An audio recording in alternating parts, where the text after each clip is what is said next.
Hello everyone, फिर से आ गया हूँ ये कहानी को सुनाने के लिए। आज जिस घटना को कहानी को सुनाने जा रहा हूँ, इस घटना में दो नौजवान लड़का होता है और दोनों जो है घर के दूसरा नंबर का बेटा होता है।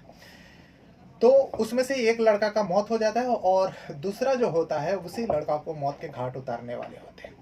पहले तो वो किसी भी जरिए उस लड़का को, एक लड़का दूसरे लड़का को बुलाया और घर के अंदर बुलाया, जिस टाइम घर पर कोई नहीं था। बुलाने के बाद लड़के को जो है चाकू से गोद कर उसको मौत के घाट उतारा।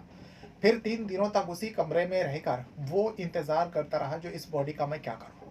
आखिर में वो गोनी में पैक करता है और पैक करने के बाद उस नौजवान लड़के का बॉडी को रेलवे पटरी पर जाता है, जहां पर सुनसान इलाका होता है, जो रेलवे पुल होता है उस पुल के नीचे जाता है।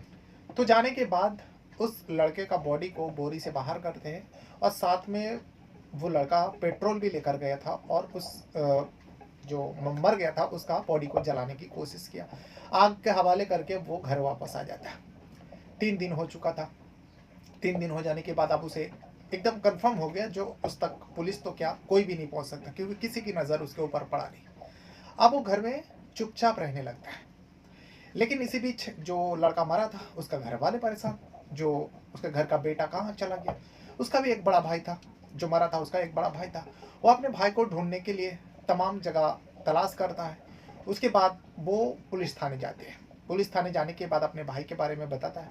अब जैसे ही पुलिस वाले के सामने ये रिपोर्ट लिखवाते 20-22 साल का लड़का, पुलिस थोड़ा सा ढीलापन दिखा देते, क्योंकि 20-22 साल का नौजवान लड़का अक्सर देखा जाता है कि ऐसे मामलों में अगर गुमशुदगी मिसिंग कंप्लेंट दर्ज होती है तो पुलिस वाले जो है रिपोर्ट तो दर्ज करती है, लेकिन उतना सीरियस तरीके से ढूंढता नहीं, क्योंकि पुलिस वाले को लगता है ये उम्र ही कुछ ऐसा है। अक्सर जो है बच्चे लोग घर छोड़कर घर वाले को बगैर बताए यहाँ वहाँ चला जाता है, फिर वापस आ जाता है। पुलिस को भी वही लगा।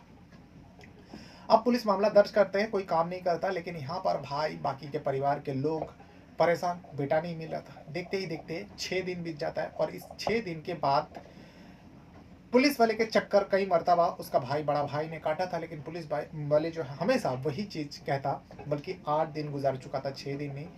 और 8 दिन बाद उसी पुलिस थाने में रेलवे पुलिस द्वारा फ़ोन आती है और कहते हैं जो यहाँ पर एक रेलवे ब्रिज के नीचे एक नौजवान लड़के का बॉडी मिली है, आधी जली हुई। पुलिस उस जगह पर जाती है, लोकल पुलिस, और बॉडी को कब्जे में लेकर पोस्टमार्टम के लिए भेज देता है। फिर पुलिस को ख्याल आता है जो ये जो लड़का दिख रहा है 20-22 साल का ही दिख रहा है, और हमारी पुलिस थाने में एक लड़के का गुमशुदगी का मिसिंग जो कंप्लेन है वो दर्ज है।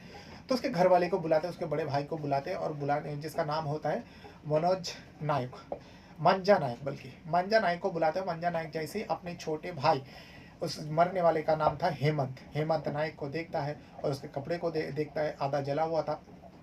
फिर भी वो पहचान जाता है, वो रोता है और इसमें कंफर्म हो जाता है जो मरने वाला, जो मिसिंग कंप्लेन था, वही लड़का हेमंत नायक होता है। अब पुलिस का हाथ पैर फूलने लगे, क्योंकि वो बड़ा भाई जो है मांझा नायक बार बार पुलिस का चक्कर काट रहा था। अब की बार 8 दिन बाद मिली, तो वो भी इस हालत में। पुलिस अब इस मामले में सीरियस होता है और कई सारे टीमें बनाती है और हेमंत नायक के मर्डर को लेकर, मर्डर मिस्ट्री को समझने के लिए और उसका खुलासा करने के लिए पुलिस काम पर जुट जाता है। पुलिस इस पर मेहनत तो करती है, लेकिन बहुत देर करती है। तो आज मैं जिस घटना को सुनाने जा रहा हूँ, ये घटना है बेंगलोर का। बेंगलुरु जो है, अभी बेंगलुरु में ही एक जगह लगे, बेंगलुरु से बस 200 किलोमीटर दूरी पर ये जगह स्थित है।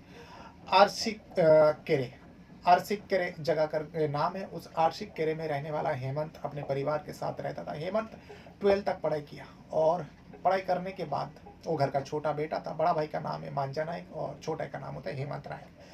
अब वो पढ़ाई छोड़ देते हैं। 12 करने के बाद वो बेंगलोर चला जाता है। महज 200 किलोमीटर दूर है, बड़ा शहर है। वो सोचता है बेंगलोर में जाकर काम काज करूँगा, लेकिन बेंगलोर आने के बाद कुछ समय बीत जाने के बाद उसे लगा जो बेंगलोर में उसका कुछ नहीं होने वाला। वो फिर से वो आरसी इलाका में चले जाते हैं। जाने के बाद वो अब वहाँ पर ही, क्योंकि पढ़ा लिखा लड़का था, एक कुरियर कंपनी में काम पे लग जाता है। और कुरियर कंपनी जो थी ई कार्ड लॉजिस्टिक में वो अपना रजिस्टर करवाता है। फिर वो कुरियर का काम करने लगते हैं, या देखा जाए तो जो कुरियर बॉय का काम करने लगते हैं, उसके पास बाइक थी, वो बाइक से डिलीवरी करता था। अब जो जिस इलाका का रहता है उस इलाका में उसको सौंप दिया जाता है, जो इस इलाका के तुम जानते हो और इस इलाका में तुम देखो, सारे डिटेल उसका ले लिया जाता है हेमंत नायक का। हेमंत वहाँ पर काम करने लगता है। लेकिन इसी बीच आ जाती है 7 फरवरी की बात है ये, और ये पूरा घटना जो है 2023 की है। 7 फरवरी की तारीख थी। हेमंत रोज के जैसा काम पर जाते हैं और कुछ सामान जो उसे डिलीवरी करना था उसे लेकर उस ई कार्ड लॉजिस्टिक कंपनी से निकालते हैं। निकालने के बाद वो अपने मंजिल तक चल पड़ते हैं, लेकिन शाम तक उसे वापस आना था। लेकिन शाम तक जब वो वापस नहीं आता, कुरियर कंपनी जो है उसे फ़ोन भी लगा रहा है, उसका कलीग भी फ़ोन लगा रहा है हेमंत नायक को, लेकिन उसका फ़ोन का भी स्विच ऑफ और इतना देर तक वो हाजिरी नहीं दिया। तो इसीलिए उसका कलीग जो है उसके बड़े भाई मांझा नायक का भी नंबर, क्योंकि कंपनी को दिया जाता है घर का किसी अननोन पर्सन का, मांझा नायक का नंबर दिया हुआ था। मांझा नायक को फ़ोन करता और हेमंत नायक के बारे में बताता है, जो आपका छोटा भाई सुबह जब वो ड्यूटी पे आया था वो कुरियर ले मतलब कुछ सामान लेकर निकला था, लेकिन अभी तक वापस नहीं आया, क्या घर पहुंच गया क्या? तो यहाँ मांझा नायक कहते नहीं, ऐसा तो कुछ नहीं, तो घर आया भी नहीं। तो मांझा नायक भी अपने भाई को कई मरतबा फ़ोन लगाया और उसका जानकारी जो भी जिनको जानते थे, जो हेमंत के साथ उठना बैठना है, सारे दोस्तों को फ़ोन लगवाया, लेकिन कोई जानकारी नहीं दे पाया। जो हेमंत किसी के साथ कांटेक्ट में नहीं था और उसका स्विच ऑफ आ रहा है, सब सारे लोग परेशान। आखिरकार 8 तारीख को जाकर जो मंजा नायक है वहाँ के नज़दीकी पुलिस थाने जाकर रिपोर्ट दर्ज करा देता है, जो सर मेरा भाई है, पूरा डिटेल दे देता है। पुलिस वाले भी मिसिंग कंप्लेंट तो दर्ज करता है, लेकिन कोई छानबीन नहीं करता, बस नाम का कंप्लेंट लिख लेते। लेकिन यहाँ 8 दिन बीत जाता है। 8 दिन बाद 16 फरवरी आ जाती है। 16 फरवरी को रेलवे पुलिस द्वारा उस पुलिस थाने में कॉल जाती है, जो यहाँ पर रेलवे पुल के नीचे एक आधचली हालत में एक नौजवान लड़के का लाश मिला। फिर उस लाश को उठाते हैं पुलिस वाले, कब्जे में लेता, पोस्टमार्टम के लिए भेज देता और मंजा नायक को दिखाता है, क्या ये तुम्हारा भाई हो सकता है? मंजा नायक देखते ही रोने लगता है, क्योंकि कपड़ा वगैरह से पहचान हो चुका था, चेहरा वाले ही जल चुका था, पहचान हो चुका था। और पुलिस वाले जो है इस केस में अब सीरियस होकर छानबीन करने लगते, जो कौन कर सकता है हेमंत, क्योंकि उसे चाकू से कई मरतबा वार किया गया, फिर बाद में उसको जलाने की कोशिश किया गया। तो इसीलिए पुलिस वाले जो है काम पर तो लग जाता है, लेकिन कई दिन बीत जाता है। 2 दिन बाद 18 तारीख को एक ऐसे इसमें यू टर्न लेता है, किसी को यकीन ही नहीं हो पा रहा था। अब पुलिस का रोड पर जो है देखा जाता है कि हर शहर का मामला है ये, जो बैरिकेड लगाकर और मतलब चेक पोस्ट बन जाता है और गाड़ी की तलाश लेती रहती है। इसी बीच एक स्कूटी सवार स्कूटी में लेकर वो आ रहा था और बहुत तेज़ी से आ रहा था। पुलिस वाले की नज़र जो है स्कूटी के ऊपर पड़ा। अब ये पुलिस वाले जो है दूसरा केस से जुड़े हुए वो लोग नाकाबंदी करके कुछ जांच कर रहे थे, लेकिन स्कूटी वाले को देखकर, वो भी नौजवान लड़का था, देखकर पुलिस को थोड़ा संदिग्ध हुआ। सामने जो स्कूटी का कट रहती है उस खाली स्पेस में एक बैग रखा हुआ था। तो पुलिस वाले स्कूटी वाले को रोका। रोकने के बाद उसे पूछताछ किया, जो तुम इतना फास्ट क्यों आ रहे हो, देख रहे हो बैरिकेड लगा हुआ, नाकाबंदी लगा हुआ, तुम इतना फास्ट आ रहे हो? और वो लड़का जो आ रहा था स्कूटी लेकर, वो इधर उधर देखने लगा और थोड़ा सा डर भी चुका था। जब पुलिस ने उसे रोका, पूछा, तो उससे जब नाम पूछा गया, वो कहता है जो मेरा नाम हेमंत है और हेमंत दत्ता नाम है। पुलिस वाले को भी जहन में इतना था कि जो हेमंत नायक करके एक लड़के का मौत हुआ और रेलवे पुल के नीचे एक अर्जली लाश मिली थी, लेकिन यहाँ पर हेमंत दत्ता है और उसी का हम उम्र का है। पुलिस वाले को तो उस नाम तो बस खाली जहन में आ गया, लेकिन इस हेमंत दत्ता से पूछताछ कर रहा है, जो तुम इतना जल्दी जल्दी कहाँ भागे जा रहे हो और बैग में क्या है? जब बैग में क्या है, हेमंत दत्ता कहता है कि जो मैं थोड़ा घूमने के लिए बाहर जा रहा हूँ और इसमें मेरा पर्सनल सामान है। अब पुलिस ने जब नाकाबंदी में रोका तो उसे कहा, वो एक्चुअली वो डरा हुआ था हेमंत दत्ता पुलिस के सवाल जवाब से। पुलिस वाले को थोड़ा शक और ज़्यादा गहराया, तो पुलिस वाले ने उसे पूछा, जो ठीक है चलो एक काम करो, बैग खोलो और बैग में क्या है दिखाओ। जब बैग खोला जाता है, बैग में नई 4 जोड़ी शूज़ थी और 4 जोड़ी मतलब बूट जो चप्पल वगैरह होती वो भी थी, यानी टोटल 8 जोड़ी उसमें चप्पल थी। इसे देख के पुलिस वाले ये कह रहा है जो घूमने जा रहा हो, लेकिन यहाँ पे तो सिर्फ चप्पल ही चप्पल है, शूज़ और चप्पल है, लेकिन कोई कपड़ा वगैरह नहीं है। पुलिस वाले को जो शक हुआ, अब वो थोड़ा सा घूमने लगे और उस जो हेमंत दत्ता है उसे थोड़ा डरा कर पूछने लगे, जो सच सच बताओ, आखिर तुम ये सब लेकर कहाँ जा रहे हैं? हेमंत दत्ता आप लड़खड़ाने लगे। जब लड़खाने लगे, पुलिस वाले जो है फौरन उसे लेकर थाने पहुँचते हैं। पुलिस स्टेशन पहुंचता है और पहुंचने के बाद उस हेमंत जो है, हेमंत जो नायक जिसका मौत हुई थी, जिसका मर्डर हुआ था और जिसका केस अनसुलझी थी, दूसरा टीम उसको सॉल्व करने की कोशिश कर रहा था, उस टीम को इस हेमंत दत्ता के बारे में बताते।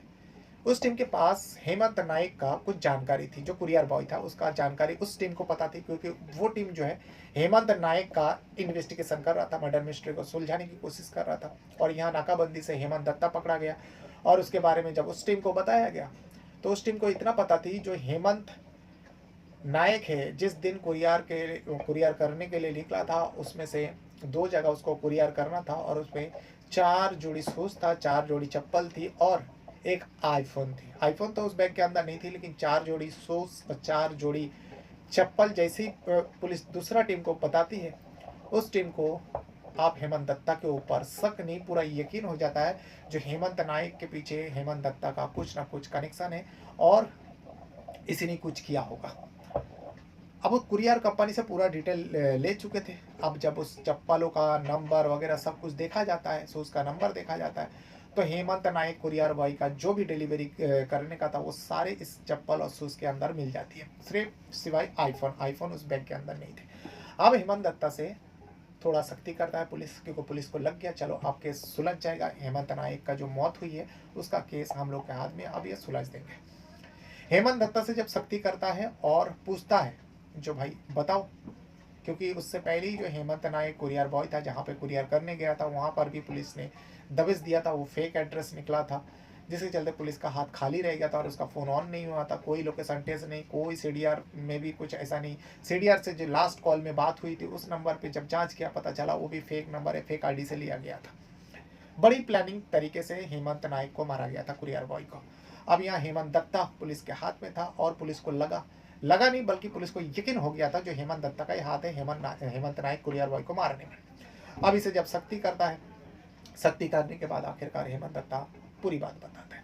हेमंत दत्ता इसमें एक कहानी सुनाते हैं। हेमंत दत्ता कहता है जो सर मैं भी कुरियर कंपनी में काम करता था, लेकिन मैं दूसरा कुरियर कंपनी में काम करता था, लेकिन इसी बीच मेरा मोबाइल चोरी हो जाती है। जब मोबाइल चोरी हो जाती है और मोबाइल के अलावा मैं किसी कंपनी में, किसी कुरियर कंपनी में मैं काम नहीं कर सकता, तो इसके लिए मेरा कामकाज रुक गया और मैं घर पे रहने लगा और मेरे पास इतना पैसा नहीं था जो मैं एक मोबाइल खरीदूं और मुझे आईफोन का बहुत शौक था, तो अब मेरे पास पैसा भी नहीं था।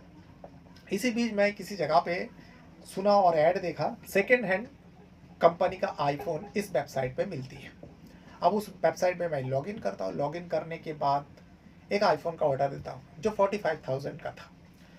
अब मेरे पास कुछ भी पैसा नहीं था, लेकिन उससे पहले मैं एक प्लान कर चुका था, जो भी डिलीवरी देने आएगा मैं उसके साथ कुछ ना कुछ करके उस आईफोन को ले लूँगा।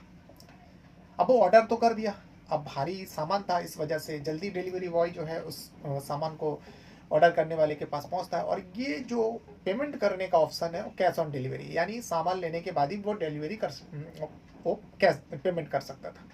तो ऐसा ऑर्डर किया, डिलीवरी बॉय आते हैं 7 फरवरी को जैसे उसके घर में पहुंचता है। पहुंचने के बाद क्योंकि ये अलग एड्रेस दिया था जहां पर उसको फ़ोन को लेना था, अब उस जगह पर जैसे ही डिलीवरी हेमंत नायक पहुंचता है और हेमंत दत्ता दरवाज़ा खोलता है, उस टाइम उसके घर में कोई नहीं था, क्योंकि वो घर ही चुना था कुछ ऐसा। हेमंत नायक जाता है और कहते सर आपका डिलीवरी आ चुका है। तो हेमंत दत्ता कहता ठीक है अंदर आओ और मैं पैसा लेकर आता हूँ, तुम बॉक्स को ज़रा खोलो क्योंकि हैवी सामान है, ज़्यादा महंगा वाला है, तो मैं देखना चाहता हूँ ऐसा ना हो फर्जी निकले।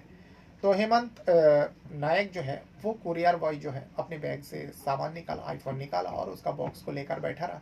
इतने में हेमंत दत्ता अपने घर से पैसा निकालने के नाम पर वो तेजदार चाकू लेकर आता है। वो पहले से षड्यंत्र कर चुका था और उस चाकू से हेमंत नायक के ऊपर ताबड़तोड़ वार करने लगता है, जिसके चलते हेमंत नायक का मौके पर ही मौत हो जाता है।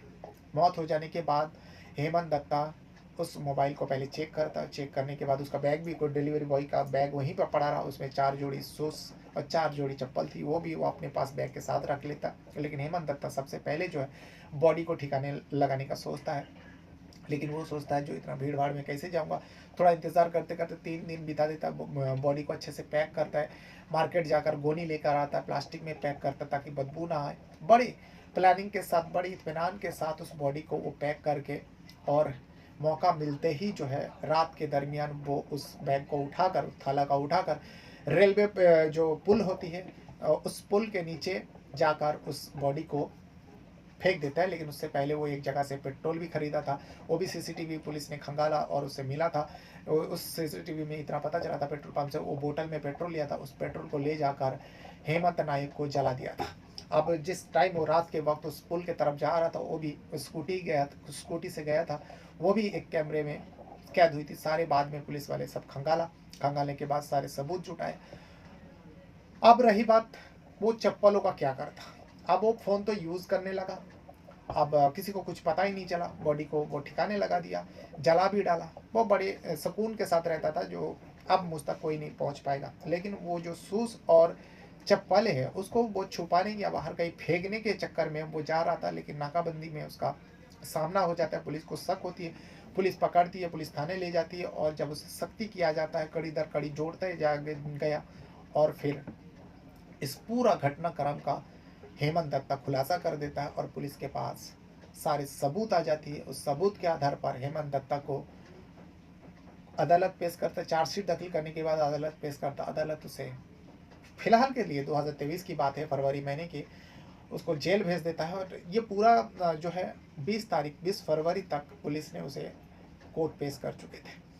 और जब उसे कोर्ट पेश किया, अदालत उसे लंबे समय के लिए जेल तो भेज दिया, लेकिन उसका सज़ा मुकर्रर नहीं हुआ, उसका ट्रायल अभी भी चल रहा है। ये वो पूरा घटना है जो दोनों हेमंत है, मरने वाला भी हेमंत है और मारने वाला भी हेमंत है। मरने वाला एक कुरियर बॉय था और इतने देखिए, और जो मारने वाला है वो भी एक समय कुरियर में ही काम करता था, इसीलिए उसे कुरियर के बारे में सब कुछ पता था, जो कैसे बचा जाए। लेकिन आखिरकार वो पकड़ा ही जाता है। कोई भी कितने भी शातिर क्राइम करने वाले हो, पुलिस के हाथ पे चढ़ ही जाता है। अपने साथ साथ अपना परिवार का भी बहुत ज़्यादा ख्याल रखिएगा। और इस वीडियो के बारे में, इस कहानी के बारे में अगर आपको कुछ बताना रहेगा तो वीडियो के कमेंट बॉक्स में अपना राय ज़रूर दीजिएगा। Thank you very much.